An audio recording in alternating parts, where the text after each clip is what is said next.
are talking Dark Whispers, Volume 1. This is an anthology movie from Australia featuring 10 stories, all directed by women.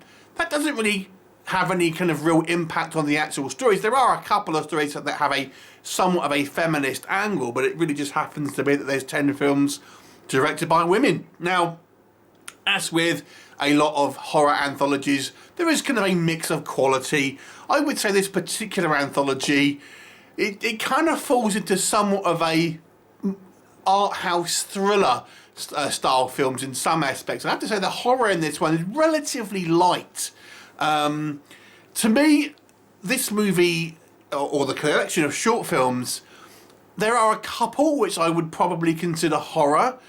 There's the majority I would probably more fall under the thriller bracket, and some which are pure art house. The highlight for me in regards to the two movies that really I remember as kind of my sort of favourites on this one.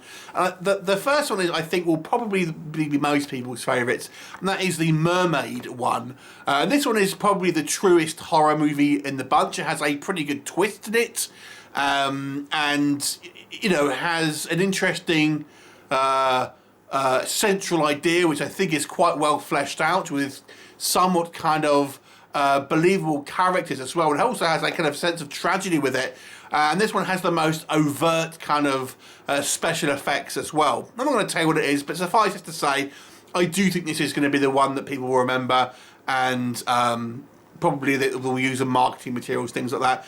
The other one I quite liked is one which probably has the most recognisable actors, Ed Spielers and Anthony LaPaglia. This is where Ed Spielers is essentially some young guy who hitchhikes and gets a lift, and with Anthony LaPaglia's driver character, who then runs over someone and kind of casually kind of wants to bury the body, and it's kind of all I'll say about the plot. Not a lot happens, but I just enjoyed the some of the subtletiness with this one, and kind of like the there's some attitudes, I think, that are on display here, so I thought was quite good, and it has a nice little ending to that one as well, and it's kind of like, ooh, you kind of want to see where it went. But I'll be honest with you, even those two the movies I think are the strongest, they're not amazing, to be honest with you. They're not like outstanding kind of short films. I thought they were the best out of the bunch, and there are a couple of other ones that I thought did okay. I think the real problem with this particular anthology is, for number one, that there's not really a massive amount of horror in this. Like I said, it tends to be more of a thrillery type content here, with elements of horror at least. If you like kind of art house cinema, there's a lot for you to like with these sort of short films.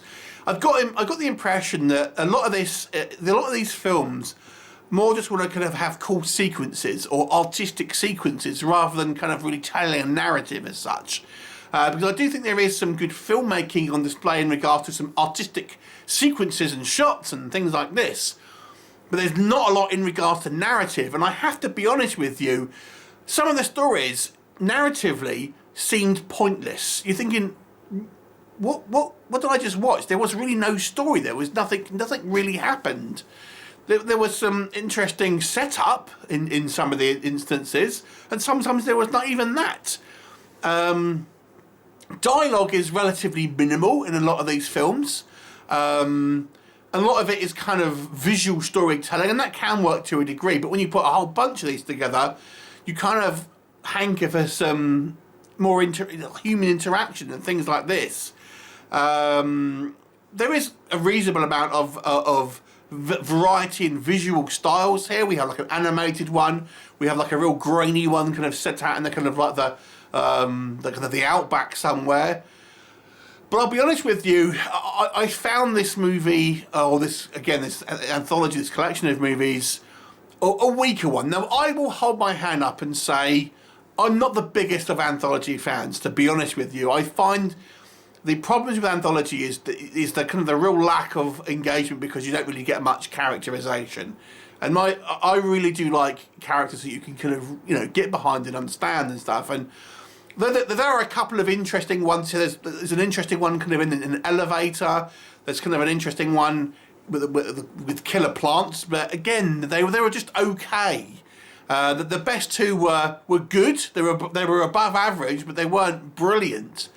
So overall, this collection falls a little bit subpar because I think the best is just pretty good, and the majority of them actually fall below that, kind of bringing this down. And it's a very kind of, like I say, art house, dramatic style horror movie rather than horror elements, really.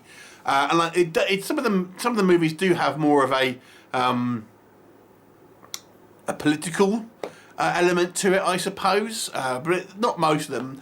It's an interesting film in the fact that it's all female directors. Like I said, there are certainly some skills in the artistic department here, but narratively, some of these films are lacking, some of them quite badly.